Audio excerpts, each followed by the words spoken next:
Buenos días.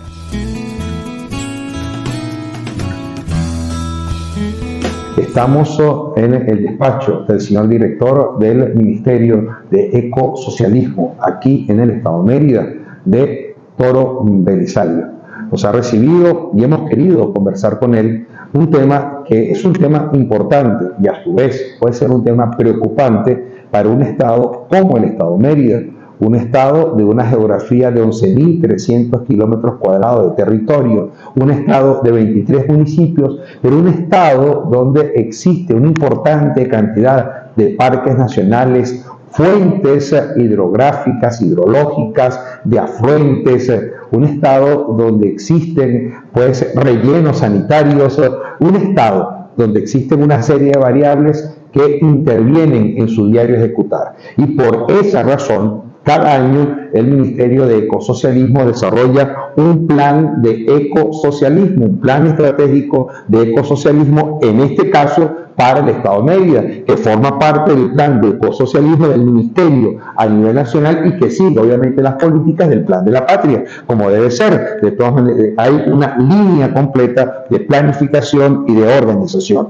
Bueno, conversemos e iniciemos la conversación un poco por el pasado, un poco por ese plan estratégico año 2024. Le pasamos una línea, qué se hizo, hacia dónde se orientó y cuáles fueron los logros. Gracias, Toro, por recibirme en tu despacho. No, gracias a ti, Villa, de verdad que agradecido de estar en el programa y de poder conversar con la gente lo que uno hace. A veces uno piensa que está inmerso en algo oculto, ¿no?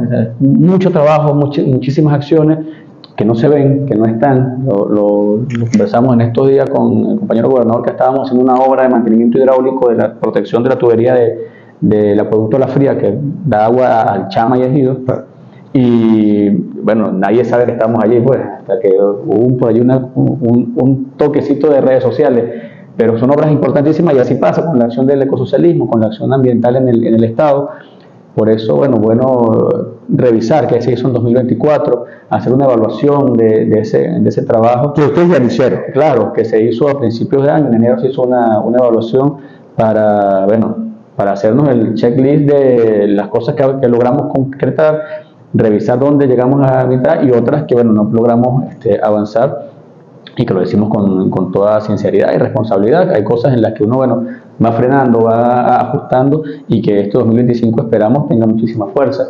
Una de esas grandes victorias que nosotros conversamos durante el año 2024 fue la fortaleza en lo que tiene que ver con diversidad biológica, la estrategia de diversidad biológica del Estado, que se suma a la estrategia nacional de diversidad biológica.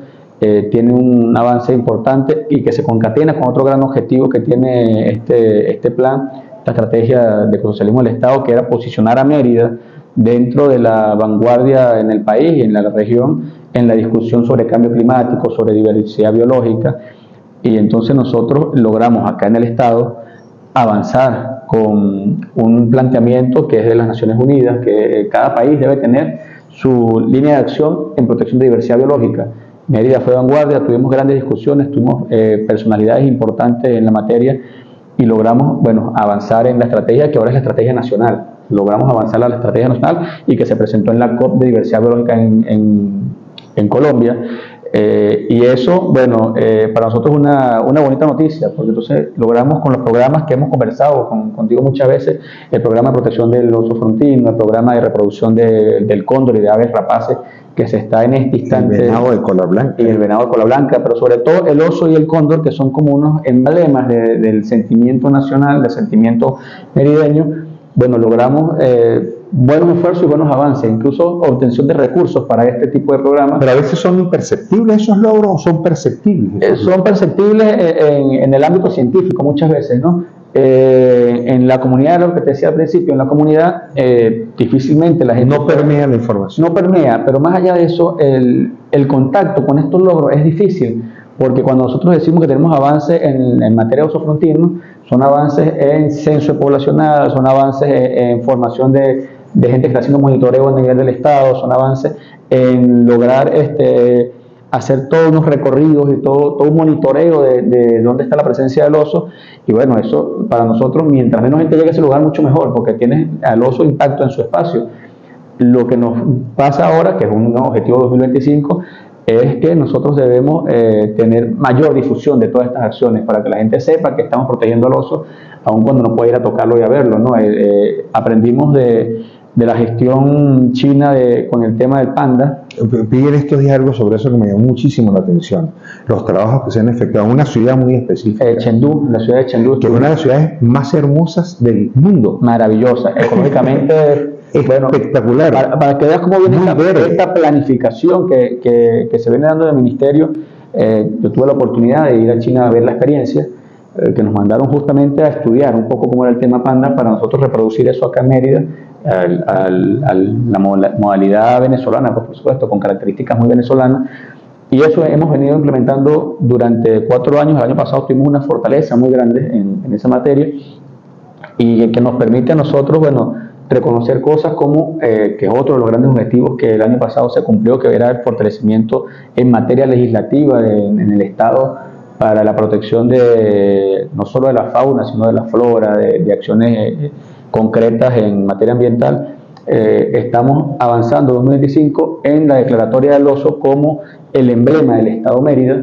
Eso nos va a permitir a nosotros, bueno, posicionarnos desde el punto de vista turístico, posicionarnos desde el punto de vista de la obtención de recursos internacionales por la protección de la especie, generar un sentimiento estadal del oso que queremos nosotros. Queremos que tengamos marcas de bebidas, restaurantes, que tengamos ropa, que tengamos nuestros taxis con el emblema del oso, que se genere toda una cosmovisión sobre el turismo y sobre la acción de conservación del oso en el Estado Mérida, así como se genera en China. Cuando usted le dice panda, inmediatamente dice China, automáticamente. Y la ciudad y la ciudad de Chengdu, y Chengdu como referente ecológico, ¿no? Además que todo Chengdu gira en torno al oso. Absolutamente todo. Cuando uno se baja en ese aeropuerto, absolutamente todo es panda. Entonces nosotros debemos ser todos osos para generar esa conexión y todo lo que significa esa conexión posterior, ¿no?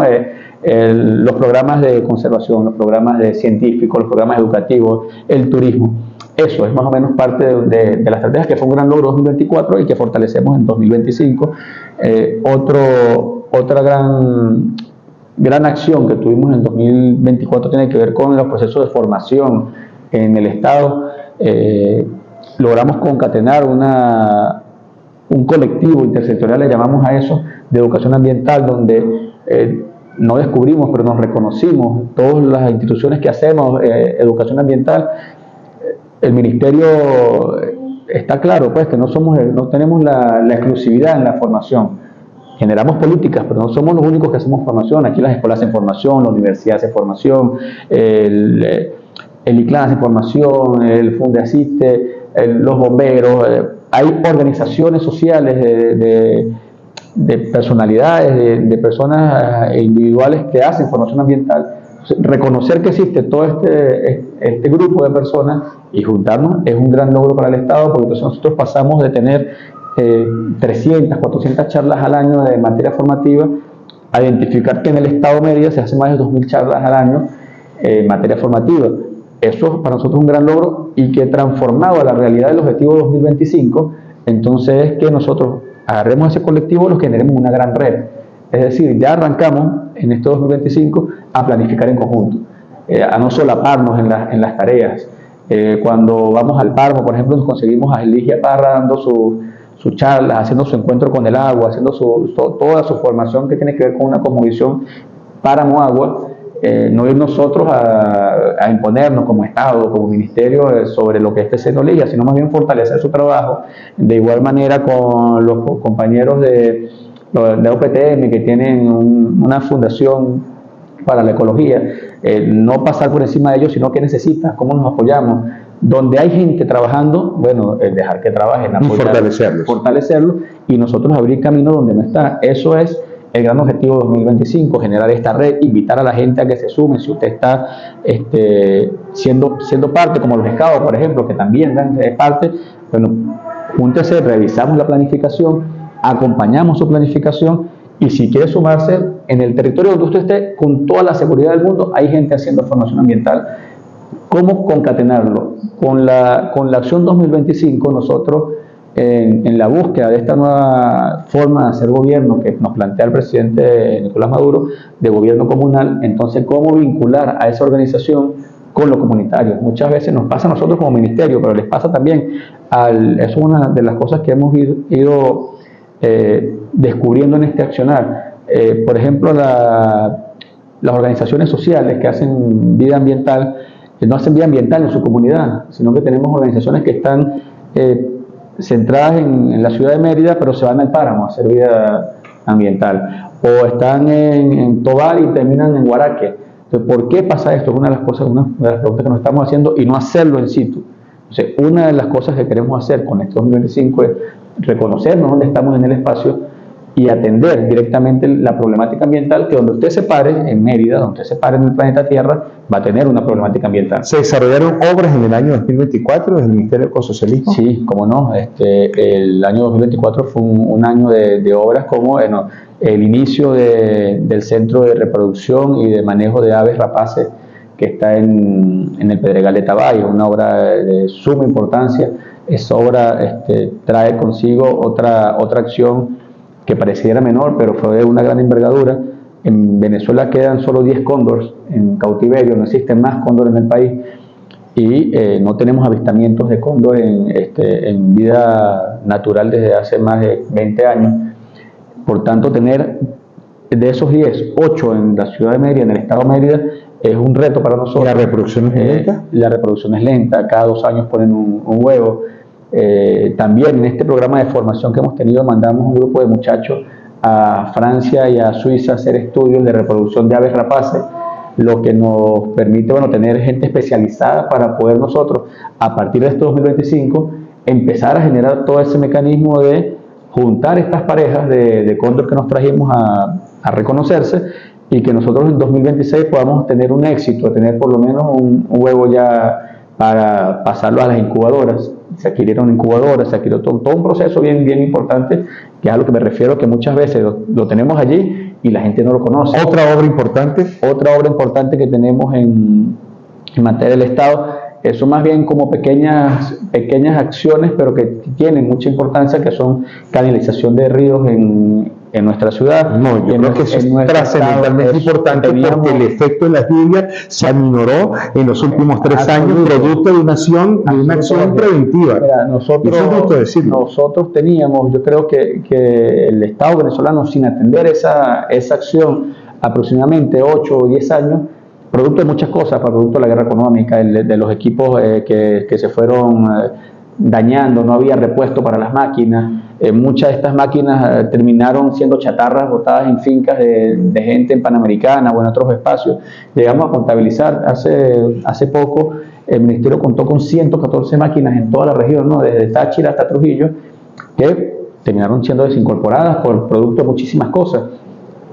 Hoy en día las estamos recuperando, ya tenemos aparatos de estos operativos, y empezamos a hacer toda una obra de mantenimiento hidráulico, de canalización. ¿Cuáles áreas fundamentalmente se han canalizado? Panamericana principalmente, tenemos Panamericana como eje central. Ese desarrollo agrícola, ese desarrollo rural requiere de mucha atención, porque se vio afectado producto de las lluvias el tema de la vialidad, el tema de las inundaciones.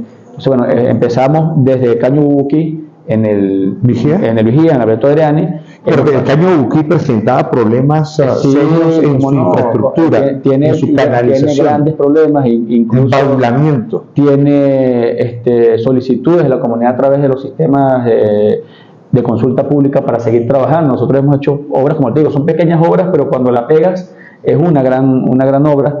Esa obra de embaulamiento del Bubuqui, que pasa por el Mucujepe, que hemos atendido el Caño Amarillo, hemos atendido el Guachizón, atendido el San Pablo en el Guachizón, el Capazón y el Guachicapazón. Es el mismo con sus diferentes guachis, ¿no? De verdad que interesantísimo. Esa misma atención que hemos hecho en el río Chama también, en algunas secciones del río Chama. Ahora se siguen presentando problemas muy severos por la falta de drenaje, por no se ha hecho el dragado respectivo aguas abajo del río Chama. Y entonces todo el material sólido que se transporta aguas arriba del río Chama va aguas abajo, suben los niveles del agua y se desborda con mucha facilidad. Es así, es así. Ese trabajo de mantenimiento se ha hecho en algunos puntos muy críticos, ¿no? El caso de la desembocadura por Palmarito, ahí se está haciendo una atención, ya iban... De dragado. El dragado, claro, es el mantenimiento hidráulico, se le llama generalmente eso, ¿no? Porque el dragado, dicen los técnicos, tiene que ver con los canales de agua sobre mar o sobre agua. Ok, aquí es mantenimiento hidráulico en los deltas. Exacto, o sea, hacemos el mantenimiento para que pueda correr el agua. Eso lo hemos ido trabajando en algunos puntos muy pequeños. De verdad que es un trabajo muy grande, con mucho esfuerzo y que requiere muchísimos recursos, que insisto, para nadie es un secreto todo lo que... Eso ha tenido un efecto positivo. Sin duda. Porque el impacto de las lluvias con la crecida de los ríos es muchísimo menor. Yo le pongo un ejemplo. Si usted se acuerda cómo hace 2-3 años atrás teníamos una tensión permanente entre los meses de mayo y julio por el tema de lluvias en la Panamericana o en Mocotíes, y se traslada al 2024.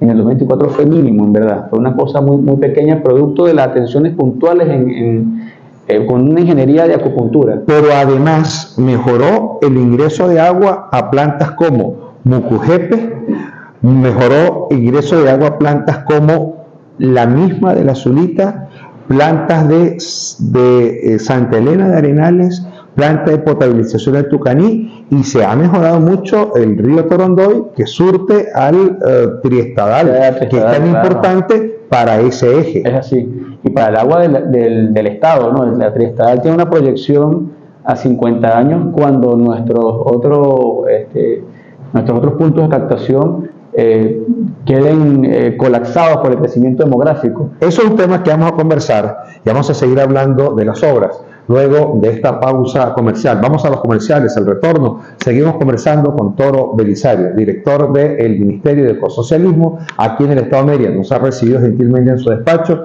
Como lo hemos venido haciendo desde hace más de un mes, estamos visitando a los funcionarios en su sitio de trabajo, estamos conversando con ellos en su lugar, y eso da resultado bien interesante, les cuento. Buenos días. Segunda parte de nuestro interesante programa con Toro Belisario. Habíamos hablado un poco antes de los grandes planes que se desarrollaron en el año 2024 y de las obras que se desarrollaron, pero que la información no permea generalmente, seguramente permea particularmente.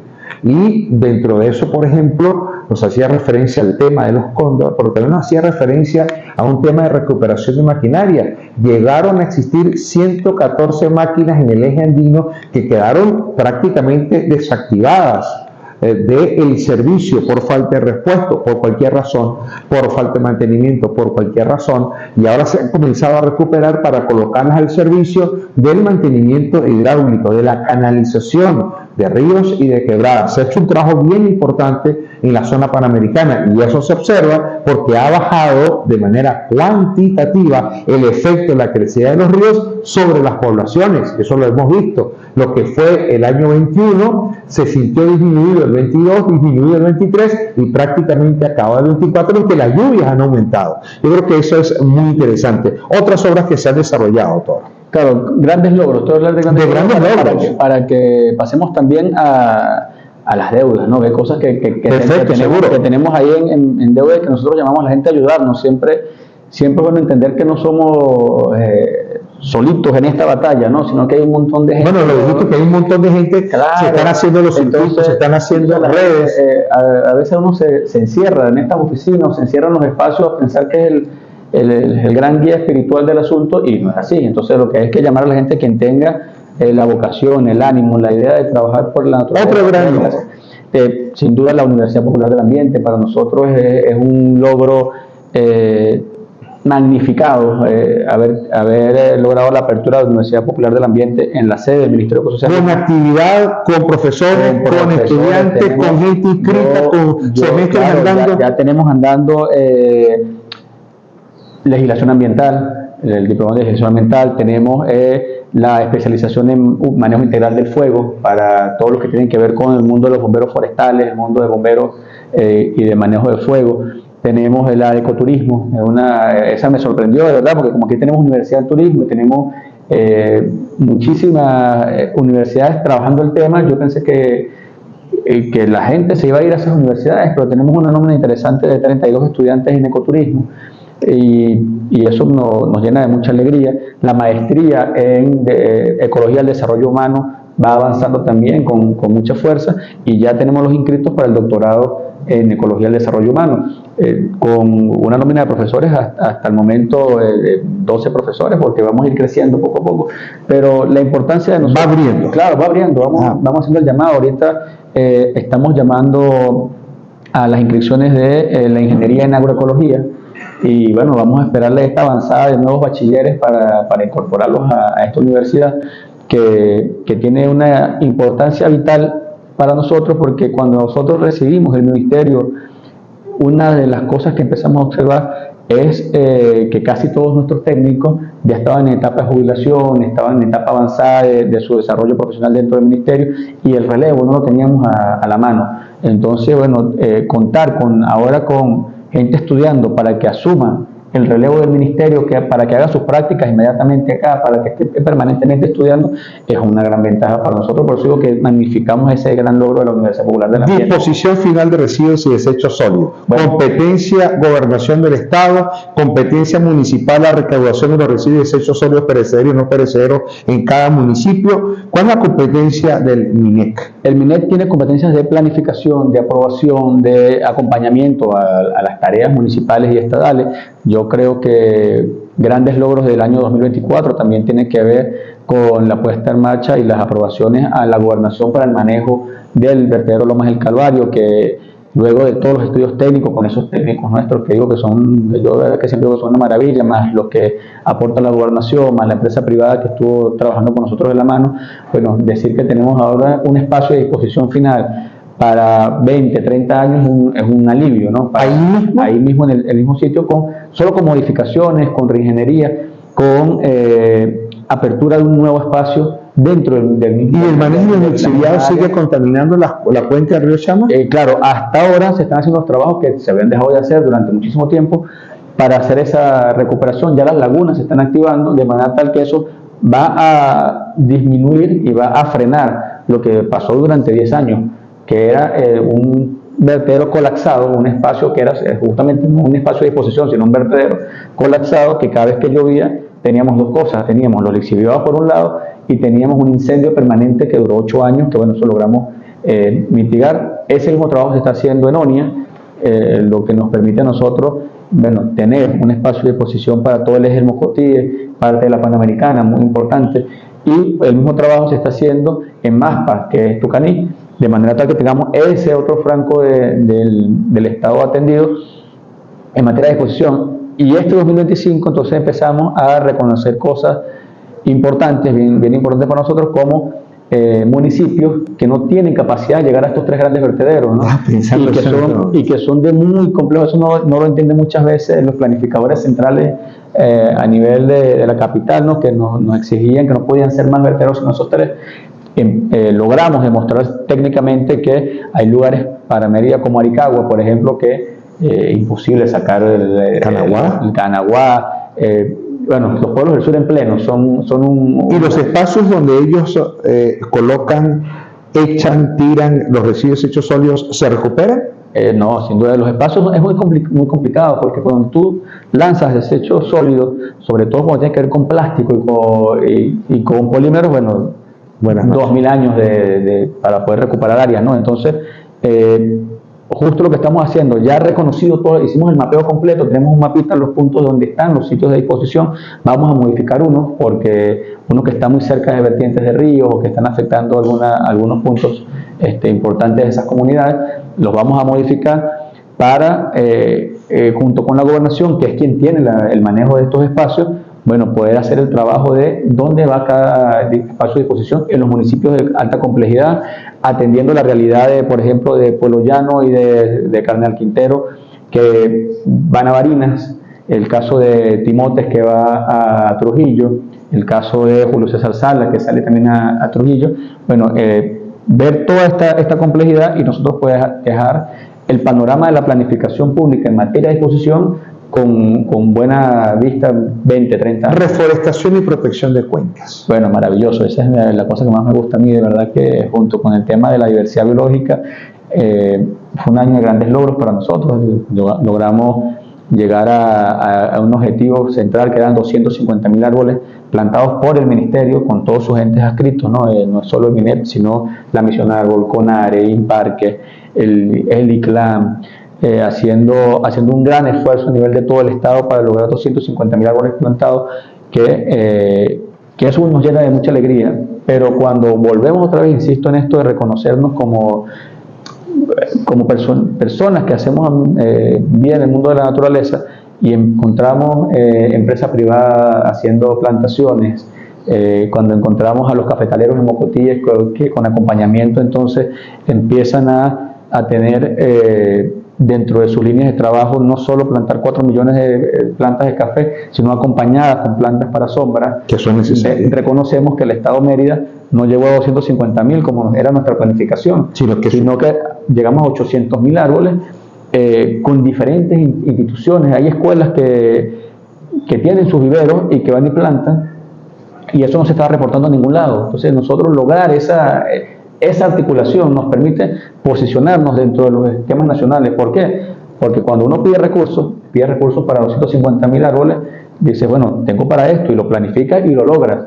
Pero si reconoces que tienes una plantación de 800.000, dice, necesitamos recursos para 800.000, no para Toro, no para el ministerio, sino que aquí hay escuelas que necesitan, aquí hay instituciones, fundaciones que necesitan, aquí hay la universidad que está haciendo también un trabajo de reforestación interesante que necesita, y bueno, y el ministerio como el que dirige la política nacional solicita recursos, hace manejo de recursos. Accedimos a un fondo FAO bien interesante, que es el de manejos de paisajes andinos. Mérida tiene la bondad de tener 6 municipios dentro de un programa de 14 municipios en el país. Es decir, que esos recursos entraron a través de FAO, y nosotros, junto con la comunidad, o sea, no es el reporte del MINET de los 150.000, sino la comunidad haciendo sus viveros y plantando árboles.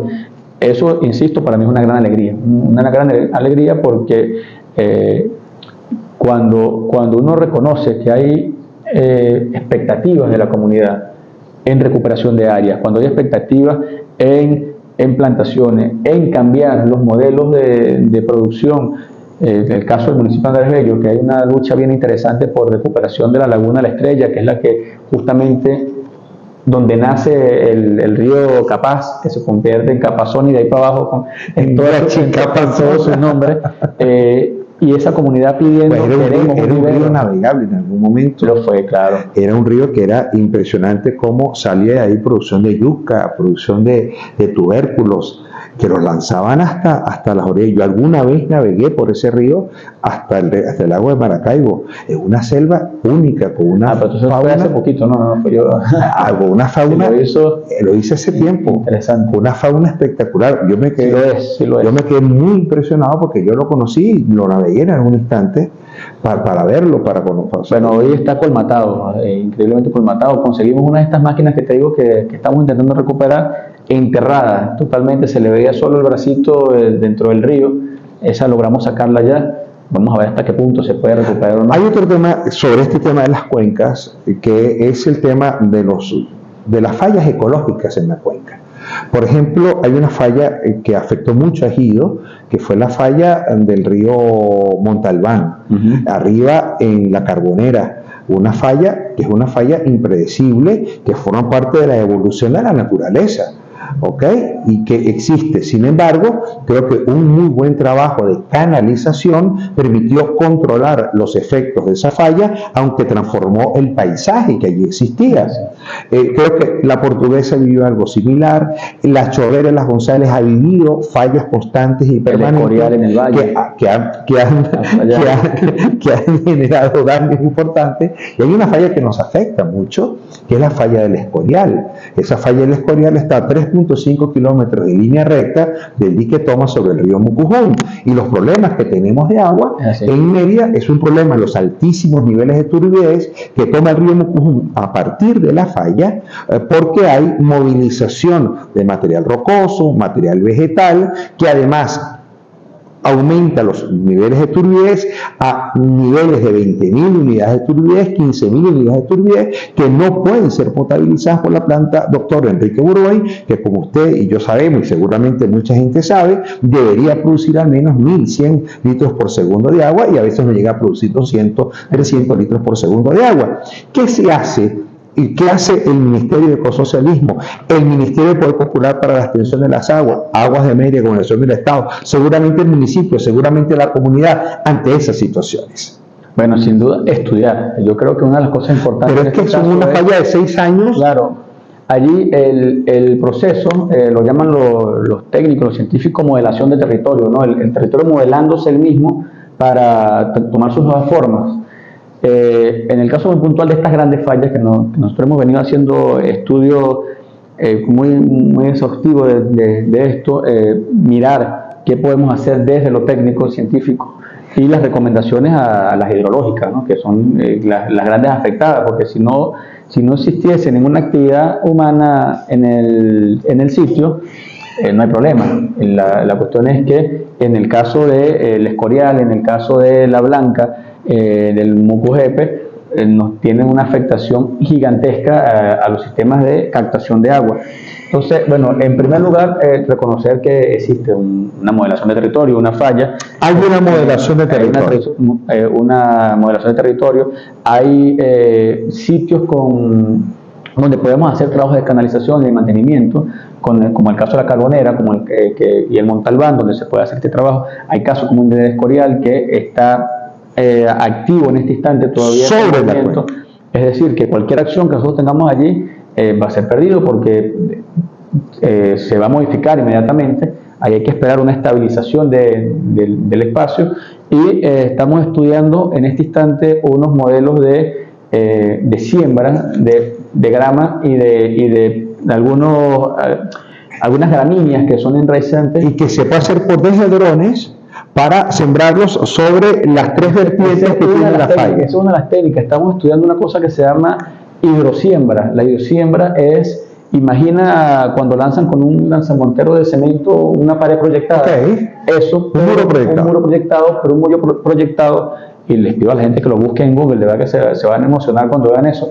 Un muro proyectado con semillas que son enraizadoras, y empiezas a generar un muro que con los fertilizantes y con toda la tecnología que existe en este instante, a los 15 días empiezas a ver resultados, al mes ya tienes una protección en esos espacios. ¿Cuándo se va a hacer eso? Eso lo tenemos nosotros estimado para época de lluvia. Cuando empiezan las lluvias empezamos a hacer el trabajo, ya hicimos toda la línea de investigación.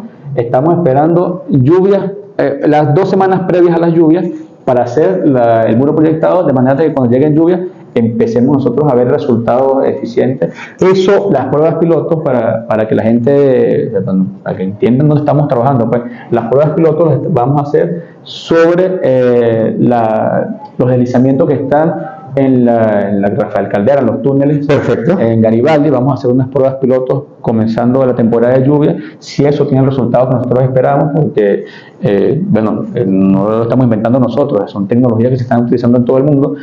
Vamos a trasladarlo inmediatamente a otros puntos para empezar a hacer los trabajos.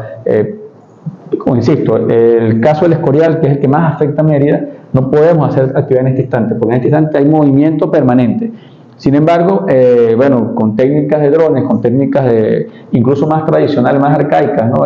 Hablábamos con los muchachos que hacen parapente en el estado, y ellos están dispuestos a hacer unos sobrevuelos para hacer lanzamiento de semillas de este tipo, para que podamos ir estabilizando poco a poco. No arrastra las vertientes, la semilla, no arrastra las vertientes. La técnica tiene unos procesos justamente para minimizar el arrastre, para fijar Hay unas mallas que se colocan también para justamente en esas 2 primeras semanas que ella pueda pegarse, ¿no? Pueda sostenerse, luego retiramos.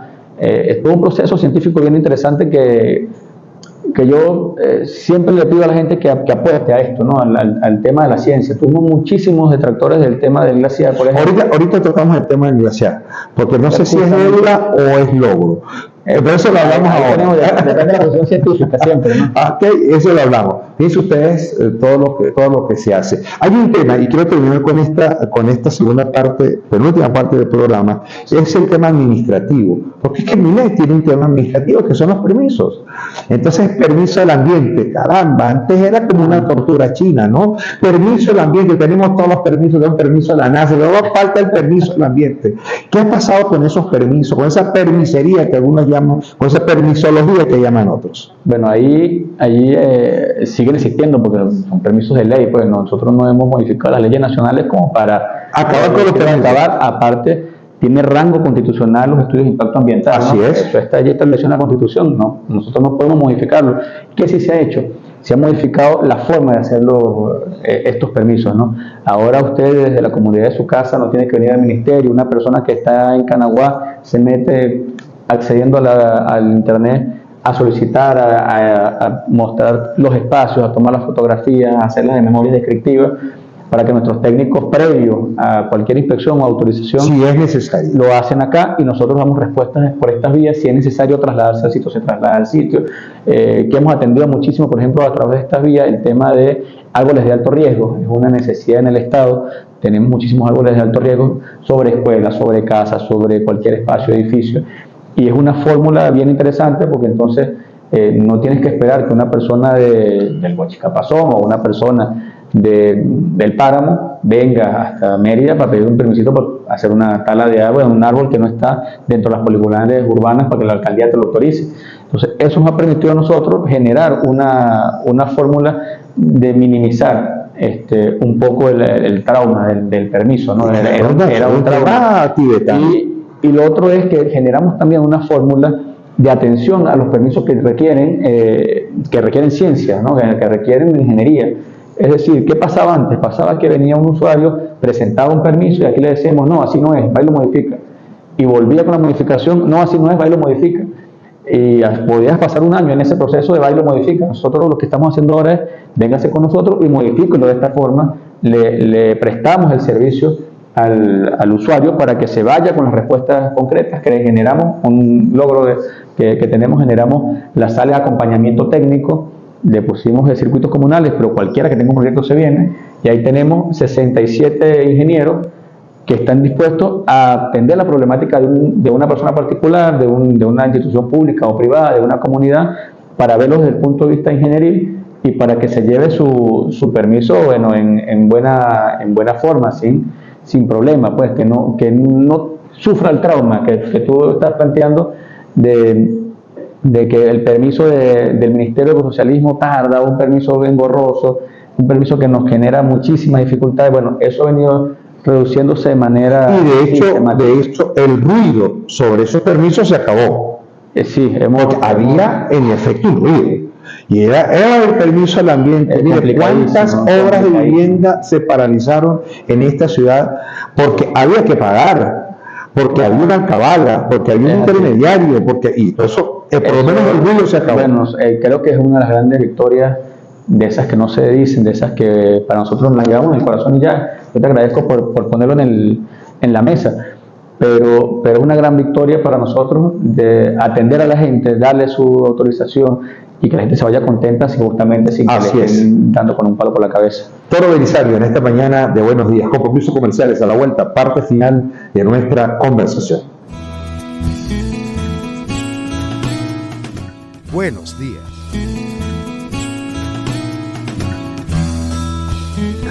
Parte final de nuestra conversación con Toro Belisario. Hay logros indiscutibles, pero hay deudas indiscutibles en cualquier gestión. Deudas por tema recursos, deudas por tema bloqueo, porque el bloqueo funciona y las sanciones funcionan.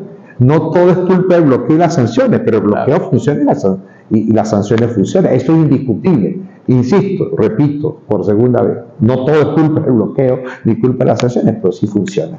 Y para cosas muy específicas funciona. El tema del trolcable estuvo detenido porque los repuestos producto del bloqueo no llegaban.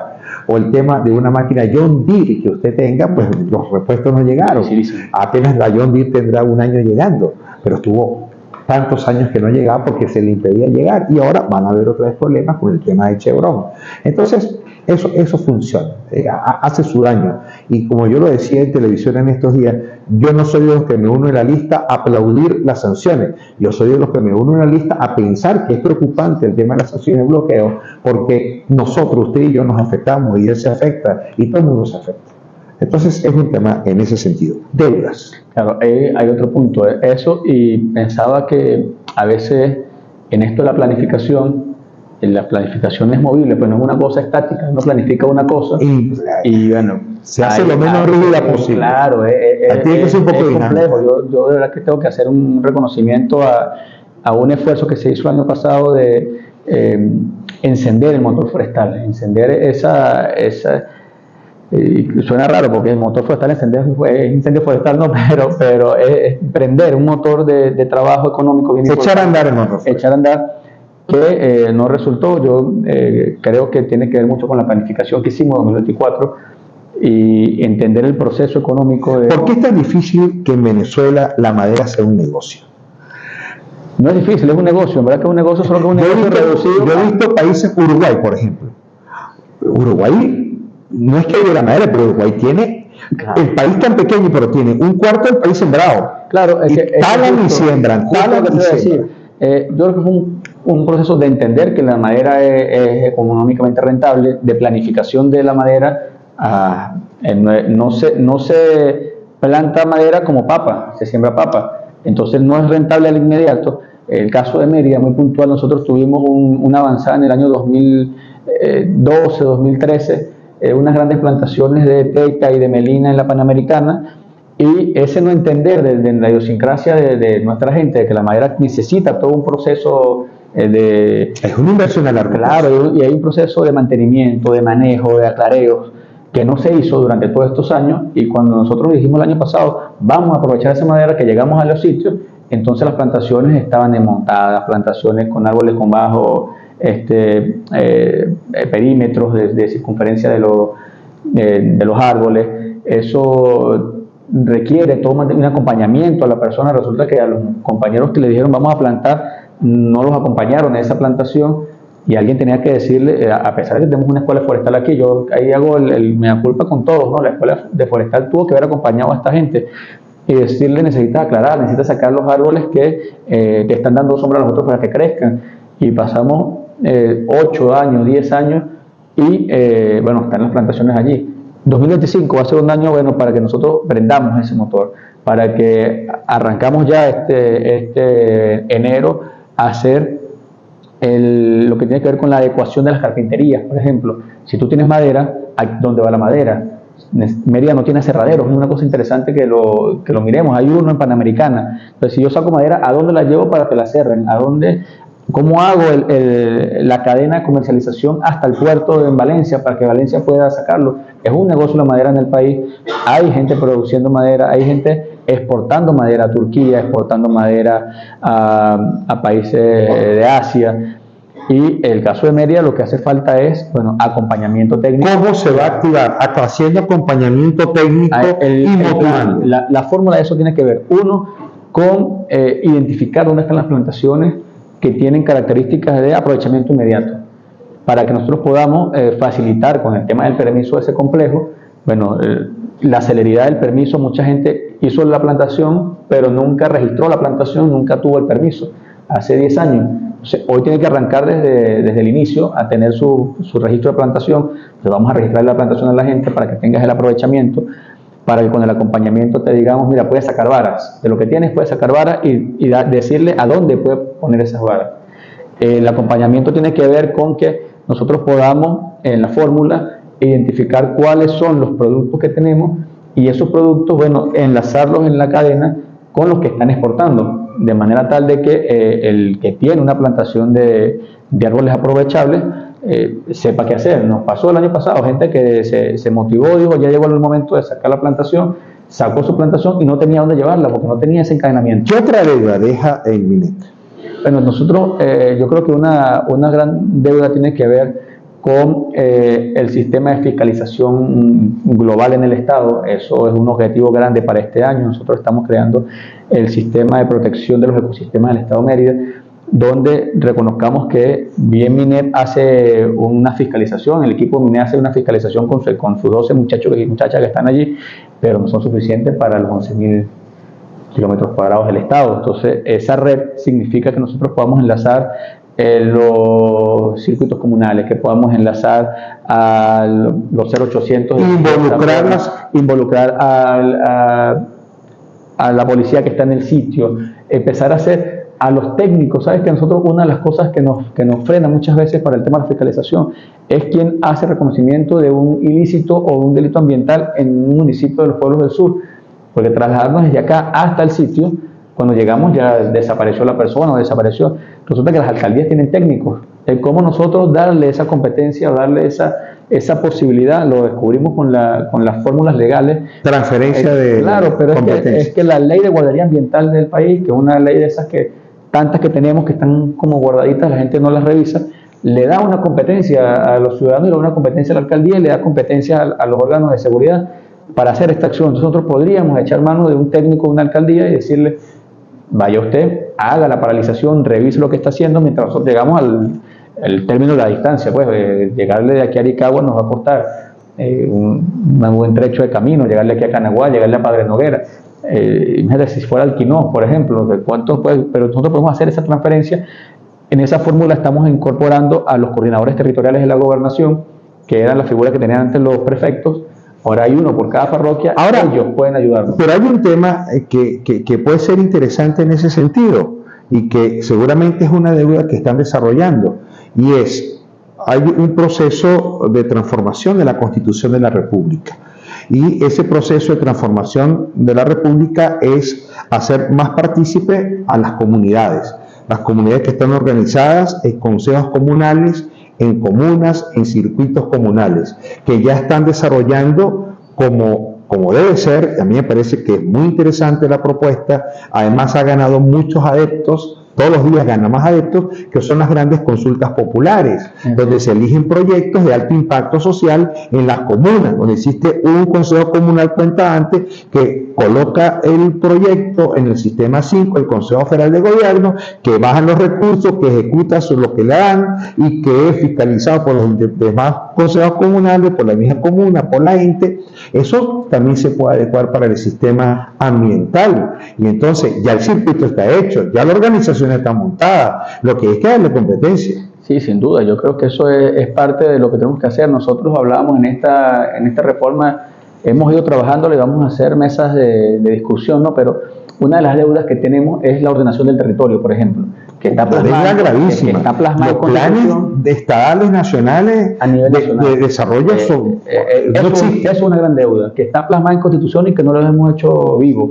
Quizás la fórmula tenga que ver con lo comunal, es un planteamiento que nace en Mérida, que es la ordenación del territorio comunal, para que pueda discutir la comunidad su ordenación. Quizás y la sumatoria la burocrática de los municipios con sus consejos no permiten que el municipio tenga su plan de desarrollo urbano, y así pasa con el Estado. Entonces quizás la fórmula tiene que venir por allí. Nosotros verdad que somos bastante estudiosos en algunos puntos del tema ambiental, y veíamos con mucho buen ojo las reformas que se hicieron en República Dominicana, donde dedican un capítulo entero al tema ambiental, al tema de generar una obligación en el estado de reforestación, donde caracterizan el tema de la calidad de la vida, del aire, del agua, de los ecosistemas como con un parámetro constitucional, y donde le dan poder y de participación a la ciudadanía con otras figuras, no la del Consejo Comunal sin duda, sino con la figura de las organizaciones sociales, organizaciones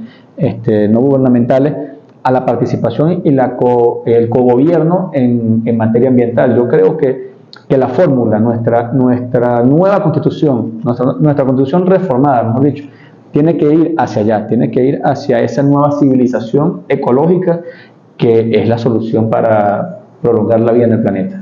¿Utopía? No, en realidad eso es un sueño que se puede plasmar, como todo esto que hemos venido plasmando durante mucho tiempo. El glaciar del La Humboldt. corona de Humboldt. La corona del Humboldt. La corona del Humboldt. Dijeron en una conferencia, no recuerdo dónde, yo la publiqué, las conclusiones de esa conferencia, que no existía, que se acabó el glaciar del Humboldt. Entonces, ¿para qué sirvió lo que le colocaron? Bueno, en primer lugar, el glaciar está ahí, del que se sube en este instante va a haber el hielo, ¿no? Eso hay que aclararlo. Hay científicos que tienen su hipótesis donde dicen que si tiene menos de 1 hectárea ya no es glaciar. Hay otros que dicen que, tenemos el caso de un reconocido científico colombiano que nos dice hasta el último pedacito de hielo es glaciar. Nosotros, asumiendo esa posición científica, decimos, bueno, nosotros todavía teníamos nuestro pedacito de hielo allí, lo abrazamos con mucha fuerza. El esfuerzo que se hizo, que se viene haciendo desde hace más de un año, redujo el deshielo de manera significativa. Sí, lo redujo de manera significativa. Sin duda, si no hubiésemos hecho el esfuerzo que se hizo, hoy no tuviéramos glaciar. Una realidad, en diciembre del año pasado hubiese desaparecido el glaciar, todavía está allí. Nosotros siempre decimos que este esfuerzo que tiene que ver con un proceso científico, como todas las cosas que hemos conversado, para reconocer lo que teníamos, para aportar a la humanidad datos científicos, y que ya entendiendo que la reducción que nosotros esperamos del 60% no va a ser en esa forma, sino que reducimos en 30% el deshielo, que la proyección nos dice que quizás en diciembre de este año ya nos quede un mínimo. Nos resta, ir acoplando el geotextil al glaciar, ir retirando lo que iba quedando. Eso es parte del proyecto, ¿no? Nosotros este año debemos estar retirando todo el geotextil para terminar de adecuar y presentar conclusiones definitivas de la investigación, donde los países de la región que también se ven afectados por el deshielo en sus glaciales puedan tomar medidas similares, o decir, tomamos otras alternativas distintas a las que se tomó en Venezuela. Es parte de ese trabajo. Para nosotros fue un éxito, ¿verdad? Muy a pesar de que hay científicos, que es parte de lo natural de una investigación, que digan que no es tal. Para nosotros fue un éxito saber que podíamos reducir, saber que no teníamos contaminación por uso del geotextil, que se comportó de la forma que esperábamos que se comportara, y que logramos estirar la vida de nuestro glaciar hasta el último centímetro, como dicen algunos científicos. Hay que estirar. De verdad que es la idiosincrasia del merideño, ¿no? Las 5 águilas blancas, es la cosmovisión del hielo allí. Yo sufro mucho cuando tengo que contarle a mis hijos que yo veía hielo, veía nieve, caminé sobre la nieve, que logré pasar el pico espejo y había permanentemente hielo allí, y que ellos hoy miran a nuestra montaña y lo que ven es una gran roca allí, y no tienen la posibilidad que tuvimos algunos merideños y merideñas de disfrutar ese paisaje hermoso. Son otros momentos, son otras etapas de la evolución del planeta, y que hay que entenderlo así también, ¿no? Hay que entender que estamos en un momento casi de fantasía del cambio del giro del planeta en su forma, y que somos testigos presenciales de eso. Eso hay que entenderlo, pero nuestros esfuerzos también para comprender que mucho de ese cambio tiene que ver con la actitud del hombre y la mujer en la forma de tratar la naturaleza. Entonces, todo lo que podamos hacer para protegerla, hay que hacerlo. Gracias. A ti, de verdad, qué bonito estar en tu programa. Qué buena la conversación con Toro Belisario, como siempre. ¿Por qué es buena? Porque es un político noble, digo yo.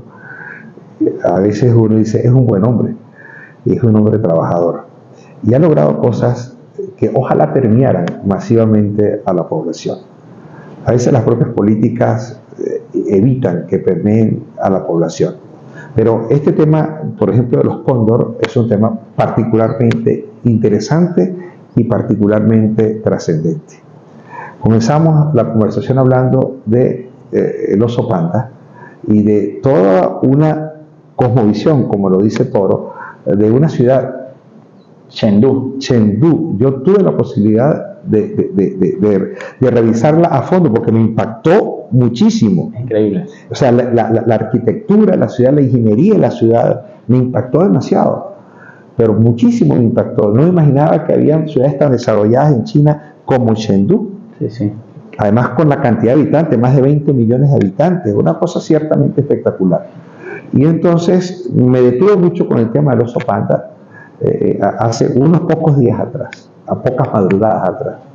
Entonces, y cayó en el tema. Bueno, eso hacerlo con el oso frontino es ciertamente importante porque forman parte de los planes de protección del oso frontino, del cóndor de los Andes. Hay otro animal que se le hace un gran esfuerzo por protegerlo, el venado de cola blanca. En síntesis, allí se hace un esfuerzo que no permea. También se hacen esfuerzos interesantes en las cuencas hidrográficas. Mire, no se sembraron 250.000 árboles, se sembraron con el esfuerzo global más de 800.000 árboles. Eso es un número ciertamente importante. ¿Por qué? Porque hay todo un esfuerzo mancomunado para sembrar, para reforestar, para proteger las cuencas hidrográficas de nuestro estado. Pero adicionalmente a eso, yo creo que se hace también un esfuerzo importante por las fallas geológicas que hay en cada una de las cuencas, y anuncia Toro un plan importantísimo de lo que es un muro verde que se va a sembrar, proyectado o lanzado para tratar de generar una malla protectora vegetal en la falla que está allí a 3.5 kilómetros del dique Toma del río Mucujún. Y creo que eso es interesante, hacer ese trabajo al Escorial. ¿Por qué? Porque un trabajo de infraestructura no le garantiza a nadie que la misma falla se produzca aguas arriba de esa nueva infraestructura, porque traspasar el agua de las cuencas hidrográficas del valle hacia la planta de potabilización, como también se había propuesto,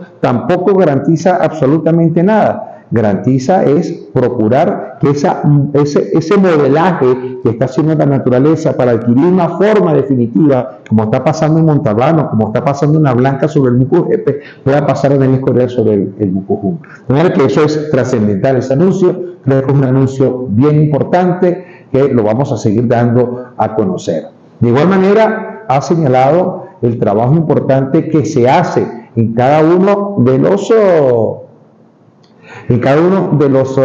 los espacios donde se le da a disposición final a los residuos y los desechos sólidos, tanto el de Tucaní como el del Vigía allá en Leonia, como el de Llano, aquí el de Lomas del Calvario. No es necesario ir se había hablado de aquella cárcava que había más arriba, sí, la cosa del diablo, sí, el Cañón del Diablo. El Cañón del Diablo, sino que se ha logrado hacer una reingeniería aquí y eso ciertamente ha funcionado.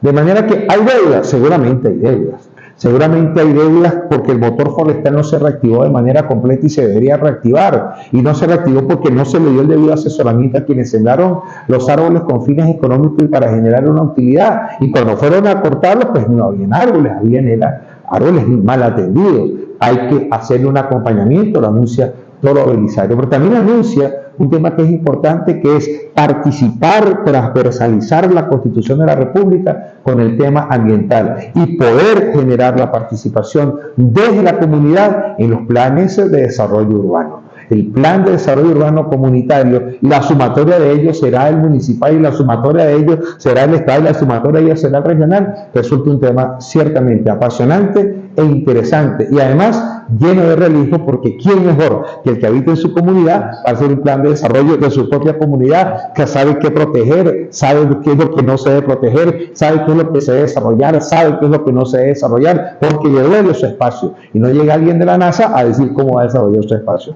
Gracias, Toro, y ustedes gracias. Nos vemos mañana. Andina de Mérida presentó